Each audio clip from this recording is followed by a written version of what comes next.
Welcome to Canada's most irreverent talk show. This is the Andrew Lawton Show, brought to you by True North. Coming up, yet another Canadian pastor thrown behind bars, Stephen Guilbeault flip-flops again on Bill C-10, and a novel idea to end political discrimination. The Andrew Lawton Show starts right now. Welcome to the Andrew Lawton Show, Canada's most irreverent talk show here on True North. It is Tuesday, May 11th, 1984, and sorry, what was that? No, 2021. Well, forgive me for getting those years wrong. On Saturday, Calgary pastor Artur Pawlowski literally carried away by police for having a service in violation of a court order. He and his brother were arrested. Police took them down on the side of a highway in Calgary, and if you look at the footage, it's actually not clear how many police had to be there for this. It's like they were doing some raid on some heavily armed person, when in actuality they were taking away a pastor and his brother.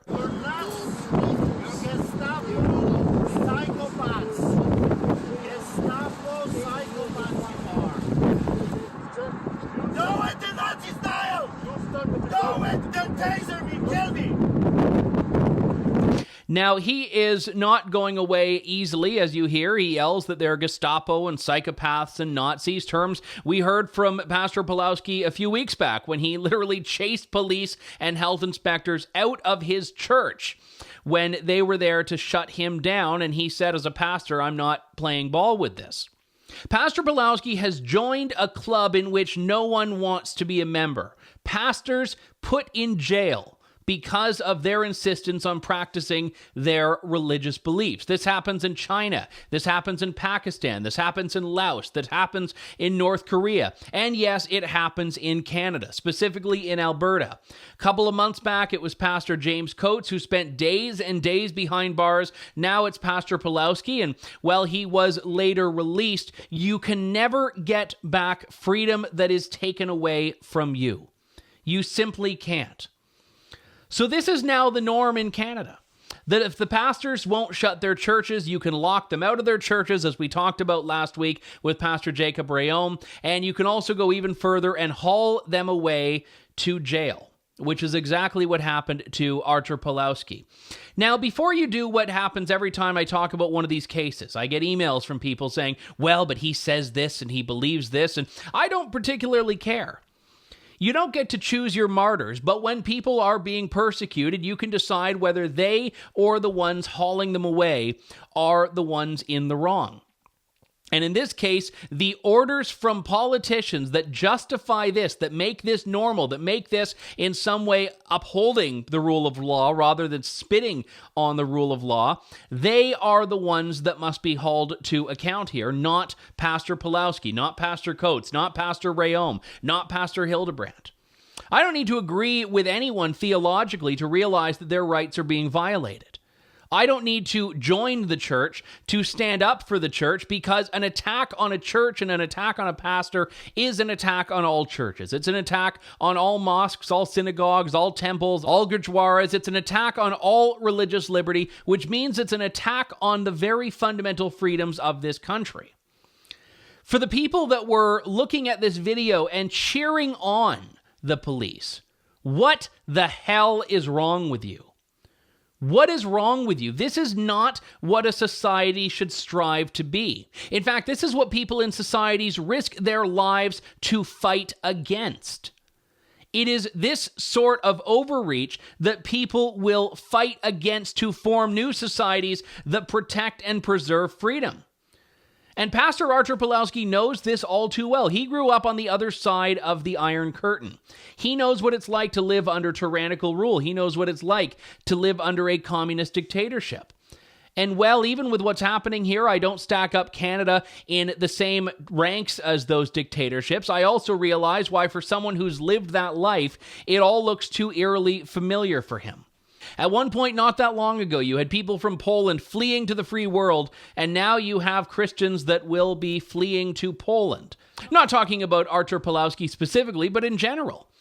And here's the thing. This is one more example of how protest is only selectively allowed under the law enforcement regime we have right now. Calgary police sent out a statement announcing its enforcement of this court injunction, in which they said this: "It is important to understand that law enforcement recognizes people's desire to participate in faith-based gatherings as well as the right to protest. However," here's the rub, "as we find ourselves in the midst of a global pandemic, we all must comply with public health orders in order to ensure everyone's safety and well-being." When Black Lives Matter protests were taking place last summer, it was all fine because they had a moral worthiness to their cause in some people's eyes. But if you want to protest the order saying you can't have church by having church, well, we are going to haul you away.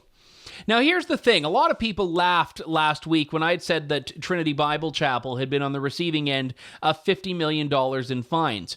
I actually don't have as much of a problem with that as I do with what happened to Pastor Pawlowski, with the reason being that if you get fines, you don't have to pay them until you've exhausted all your options. You can fight them, you can appeal them, you can do all of this without actually losing anything.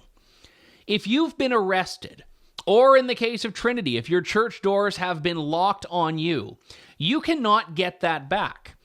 You can have it restored in the sense that, yes, you can be allowed back into your church, or in Pastor Pawlowski's case, he can be sent away from jail and sent back home on bail, as happened that weekend. But what you can't do is reclaim what was lost. When that liberty is taken, it is gone forever.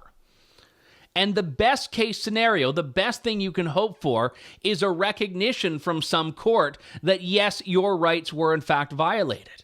Well, let me tell you, you don't need a court to tell you that religious liberty is being violated when pastors are being hauled to jail for daring to practice their religion, for daring to assemble as Christians have for 2,000 years.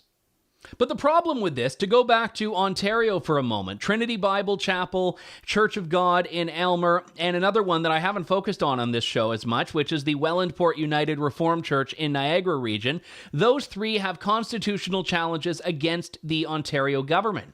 Those will be heard in October, which means that we are looking at 6 months from now, not 6 months from when the issues first started, 6 months from now, before they will be able to have their day in court and make their claim that the government has violated their constitutional rights. 6 months from now. And some of these cases have gone back, by the way, to the very beginning of the pandemic, almost a year ago. So it will have been 18 months since some of these violations started before they can even make the pitch in court. And as I know firsthand, even after you've had that hearing, it's still a significant delay to actually get a result on this. And yes, you want to do it right, but justice delayed is justice denied. So the fact that it takes so long to have the day in court to make the case before the government and then perhaps get a finding that, yes, your religious liberty was violated, is why it's so dangerous to look at interim measures and injunction measures that are being used quite routinely now to violate people's rights pending the outcome of larger cases down the road. And this is monumental if provinces start to go systematically and realize that there's now a framework and there's now precedent because of what happened in Alberta, what happened in Ontario. There's now precedent to start locking church doors and locking up pastors. And anyone who cheers this on is ignorant of the fact that when you allow this or celebrate it, such as the case may be, you are not just supporting a targeted measure on one person, on one church. You are supporting something that will take away your rights and freedoms. Not if, when. You know, I mentioned earlier that you don't get to choose your martyrs, and I want to make it clear, I'm not making a judgment call about any of the people involved in this. I'm saying that I don't think people, particularly Christians, should be nitpicking about this theological belief or this past controversy when that takes away from what is happening and what is demonstrably happening in front of our very eyes. And lots of Christians, by the way, Christian churches have been saying, well, you know, these people shouldn't open. We can do our service by Zoom, so why can't they? That's fine. But I want that dialogue to take place between churches and among Christians. I don't want it to be a government-led dialogue. And that's the whole point here, is that the government is trying to position, and a lot of people, by the way, in the media are trying to position anyone who protests these lockdowns as being fringe, as being a particular type of person. And this is something we heard from Calgary Mayor Naheed Nenshi just a few days ago. Those people at those anti-mask protests, let's not kid ourselves. They are people who are marching in thinly veiled white nationalist, supremacist, anti-government protests, and they don't deserve that kind of sympathy. Wait, so people who don't want their businesses shut down or their churches shut down or their livelihood taken away are thinly veiled white nationalists. Okay, so minority-owned business owners that don't like being told what to do, they're just white nationalists as well. Okay, that seems a little bit weird. And then he says that they don't actually care about their livelihood, their well-being. He says these are not people who are protesting because they need to eat. No, they're just white nationalist, supremacist, evil, racist, all of this stuff. This was a comment that was echoed by NDP leader Jagmeet Singh, similarly without any evidence or basis. Yes, I do think that there is an connection with people who aren't wearing a mask or who aren't following public health guidance and the extreme right, and the idea that folks in the extreme right don't care about people around them, aren't concerned about the safety and well-being of people generally, their neighbors. And an extreme right, that kind of ideology is connected with not really caring about the people around you. It's a selfishness where personal interest takes over from a community protection and interest. So now anyone who's not wearing a mask or is protesting is an extreme right-wing ideologue. And again, they're, racist, nationalist, white supremacist types, all of that. One of the interesting things I've seen, just as an aside, is how much of a coalition there is against lockdowns between people on the right and people on the left.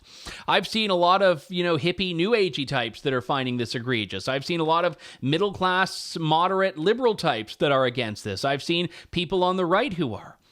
So the fact that this is something that we can pigeonhole into one side of the political spectrum and at that fringify, if I can coin a term here, I'm sure someone else has used that term in some context before, is actually quite despicable.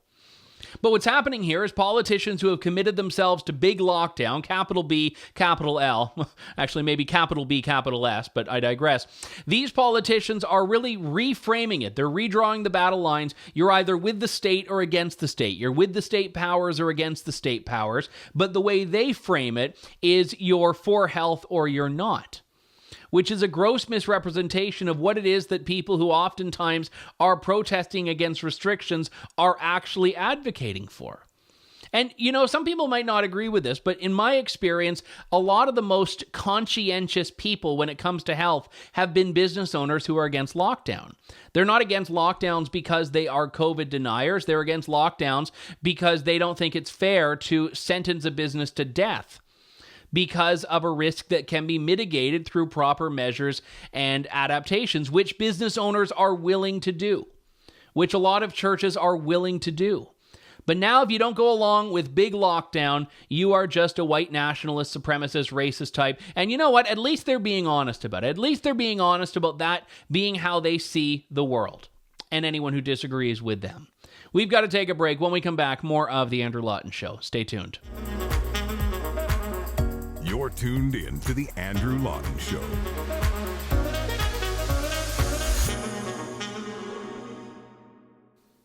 Welcome back to The Andrew Lawton Show. I apologize if this is sounding a bit repetitive now, but I want to talk about Bill C-10 a little bit more. And one of the big reasons is because every couple of days it seems to change when Stephen Guilbeault does an interview and colossally steps in it or offers a bit of unintentional honesty about what the Liberals are trying to do.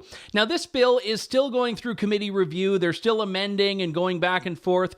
And in fact, even the most recent development is, I think, a bit of a step in the right direction in that MPs agree it's time to do a legal review of it to make sure it is consistent with the Charter of Rights and Freedoms, which technically I think has freedom of expression in it, although I may need to check the most recent version. Perhaps they're amending that on a daily basis too.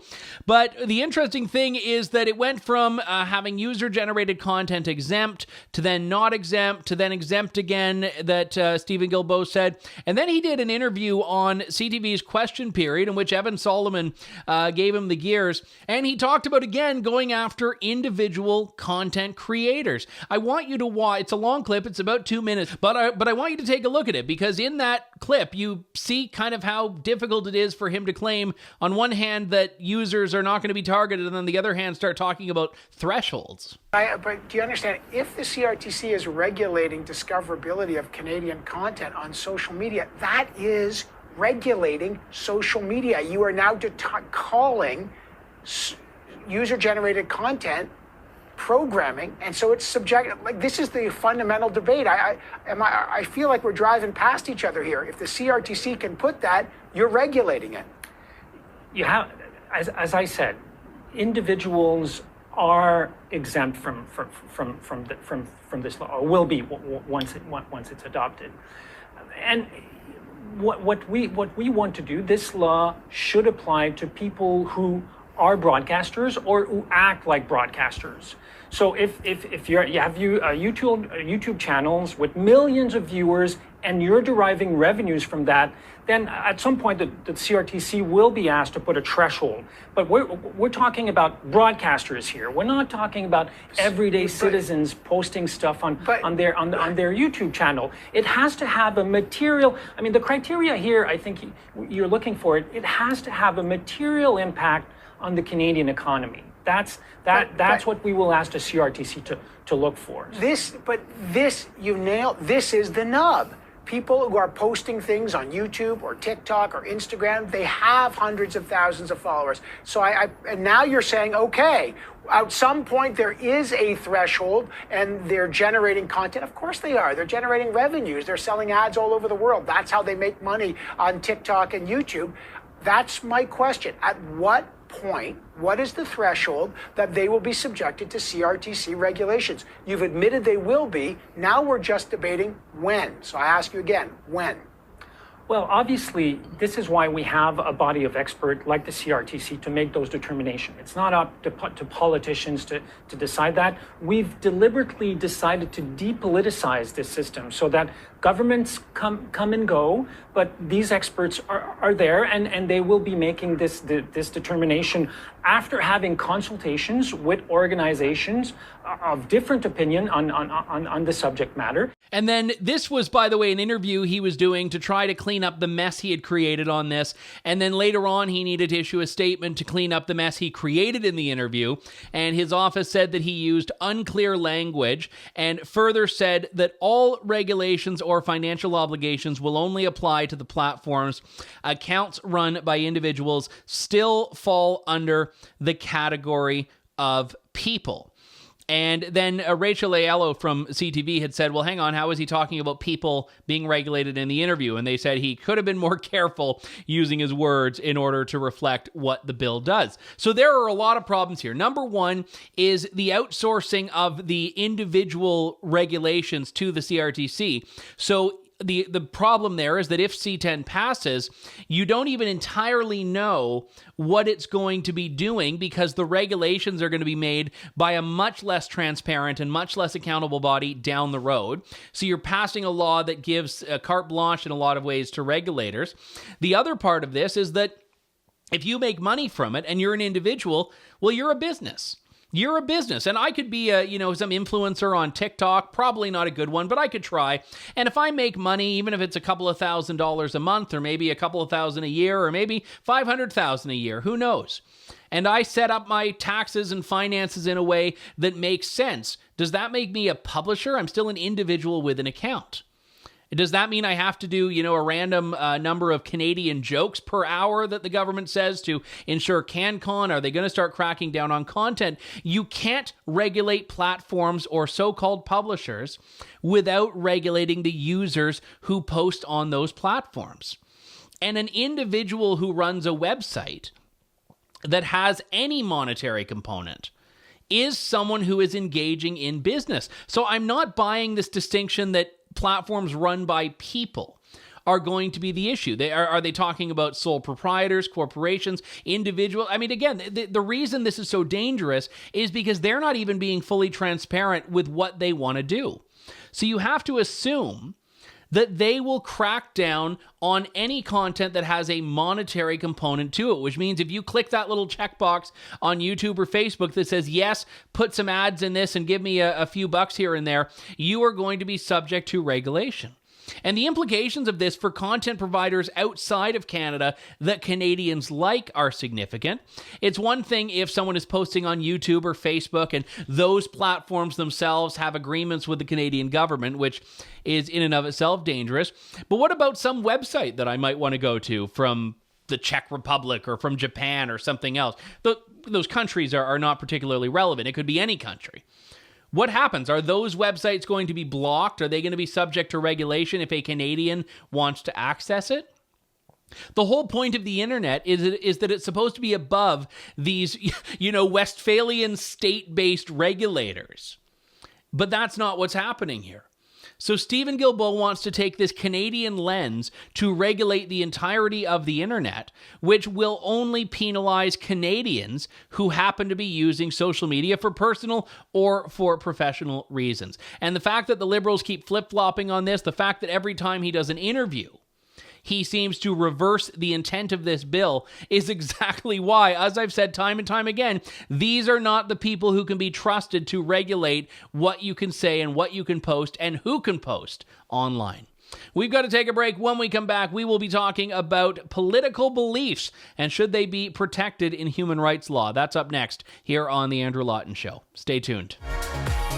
You're tuned in to The Andrew Lawton Show.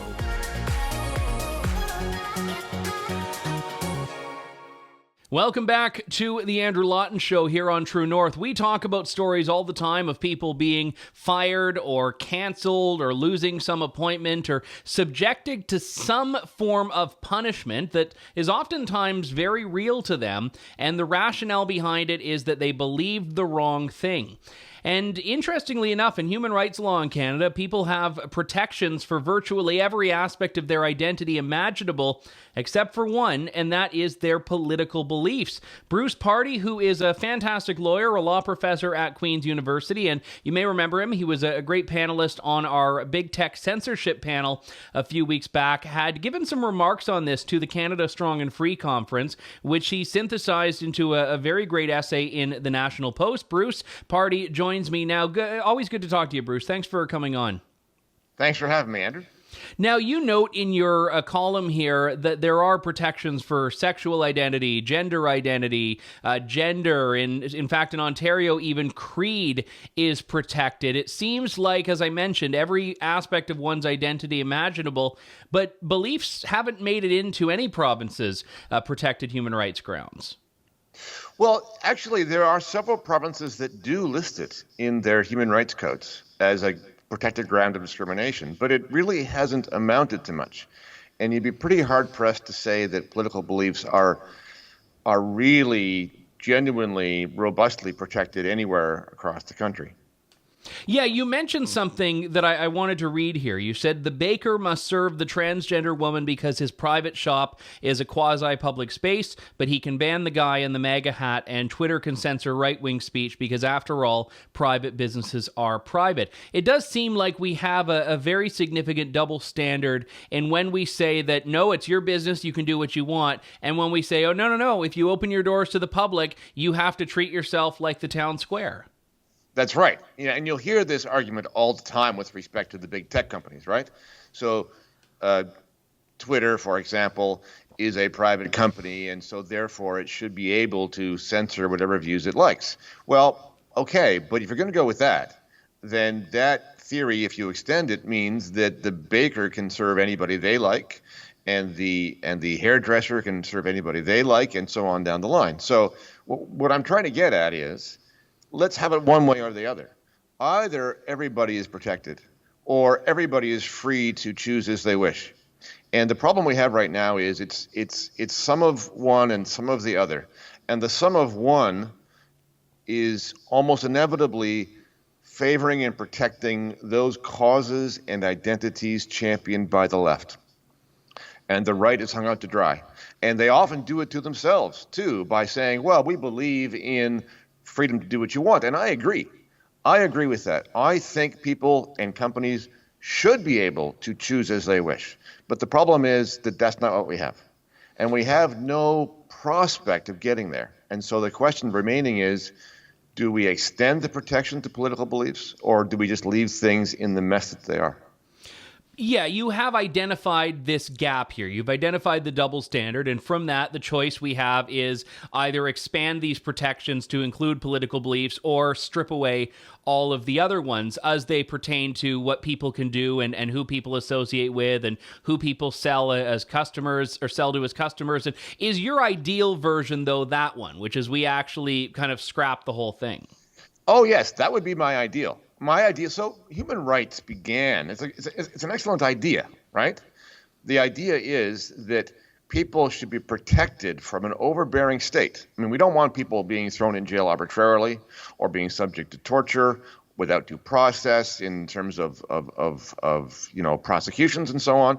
That's where the idea of human rights originates. And it's a really great idea, but the problem is that modern human rights have morphed into this other thing wherein some people can impose upon other people to recognize and validate their identities and beliefs.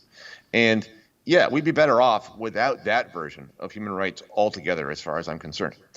But the political problem is that's not going to happen. There is no political party of any political stripe with the guts to take that step. And so what we're left with is, do we want to extend protection to political beliefs that right now are being subject to an awful lot of punishment?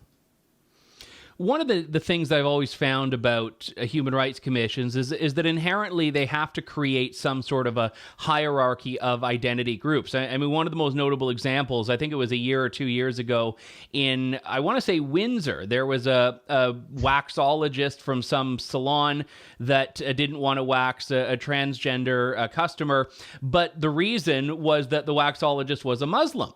So all of a sudden you have her religious rights to not have to wax a man's genitals and the transgender person's rights to be recognized as, in fact, a woman. And in these cases, there's no right answer once you make the government the arbiter of this. The right answer, I would say, is, well, the transgender person should go to a business that wants her business, and the waxologist should be able to say, I don't want your business. But we as a society do not want to have these discussions on our own. It seems like people have just welcomed in the government to be the arbiter in every single disagreement. That's exactly right. Exactly right. And you'll notice that those cases that involve waxologists and transgender customers are actually avoiding the more basic problem. According to the logic of the human rights codes, as soon as a waxologist says, well, I don't want to forget the transgender question. I don't want to wax men. I'm a woman. I don't want to wax men. Maybe it's because I'm a woman. Maybe it's because I'm a Muslim, but I don't want to wax men. Now, before you even get to the transgender problem, that's discrimination. On the face of the Human Rights Code, that's discrimination. You're not supposed to be able to discriminate on the basis of sex or gender. So there's a lot of left hand, right hand, not really telling the truth about these things, because if you extended the logic to all cases, then we would all be locked down in terms of the choices we were able to make. Now, one of the arguments I've heard in defense of some of these is that, it's important to protect race and sex, but not political beliefs, as an example, because one is a choice and one's not. But we also do see protection, you mentioned earlier, in a very narrow way of political beliefs. Ontario protects creed. Generally, religion is protected. So things that are choices do have some level of protection under the current arrangement. Well, let's go further. I mean, there are other kinds of choices that are fully protected, and quite clearly so. So let's go back to the transgender question. If you were born a man and decide that you believe that you're a woman, that's protected, because that's a listed ground of discrimination. If you are a member of a particular religion, you believe in that religion, that belief is protected. These are no more inherent characteristics than a belief in a political ideology. And to say that a political ideology is, well, it's just a belief and therefore it's not inherent and therefore you can change it, is to suggest that, oh, well, we can require you to change the central propositions of your political or philosophical beliefs. That's no more reasonable than expecting somebody to be able to change their religious beliefs. And that's something that we would not require them to do. And your point's a valid one, which is that if we can't strip this all away, if we can't get politicians to stand up and realize that we are robbing people of their right to run their business the way they want to live their life the way they want to, then we have to go the next step and say, all right, well, let's talk about real protection. And a lot of people would roll their eyes at this, but there's voluminous evidence that people with conservative beliefs face discrimination in a multitude of areas. In academia, you mentioned a couple of cases in the private sector, in all sorts of areas. So yeah, if you want to talk about protecting minority views, well, it doesn't get much more minority than a conservative on a university campus. You're not kidding. That's absolutely true. And it happens all the time now. It's happening all the time. And in most cases, people are not aware of. You'll see the occasional case written about in the paper or so on. And those are serious and wrong. But there's a whole lot of things happening that people don't see. Let's say this, though.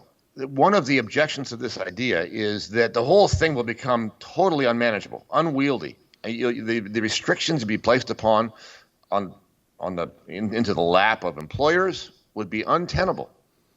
And, in a way that might turn out to be true. But my point is, look, if that turns out to be true, if that makes the whole regime so untenable that it sort of collapses under its own weight, that's a good thing, right? So either way, it's a win. Either it works and political beliefs are actually protected, or it extends the human rights code idea to such an extent that the whole thing sort of collapses. Either one of those two things is a win in my books. Yeah, you raise a great point. Conservatives should actually be on the front lines of trying to expand these commissions' powers just to bring about attention to how absurd a lot of them are. I just want to pivot very briefly here, Bruce, because we've been talking on the show for weeks now about Bill C-10, which is the bill that will put the internet and internet content under government regulation.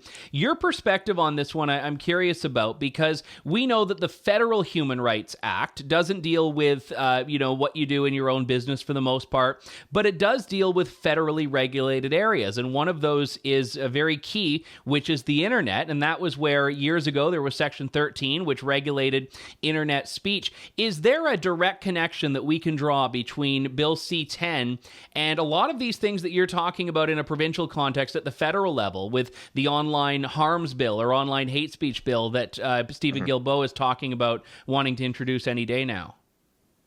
Yeah, the problem is that the Bill C-10 as it is currently constituted, and probably the bill that hasn't arrived yet that you just mentioned, will not be quite so straightforward as to simply ban discrimination in the way that I'm talking about. What it does instead probably will be to give a federal agency the power to make arbitrary decisions about what's okay and what's not okay. And so that's the worst of all worlds.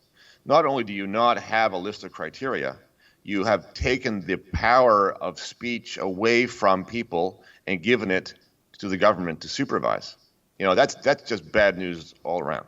Wow. Well, I appreciate your voice on these matters always. We'll have to have you back on once we see, at long last, the text of this online hate speech bill. Although, come to think of it, I think the proper position on this is that if we never see it, it will be a good thing for Canada and a good thing for free speech. But nevertheless, we'll have you back on anytime. Bruce, thanks very much. And you can check out his National Post column about this political speech protection in the National Post. Political beliefs must be protected from discrimination because cancel culture is winning. Bruce, always a pleasure. Thanks for coming on.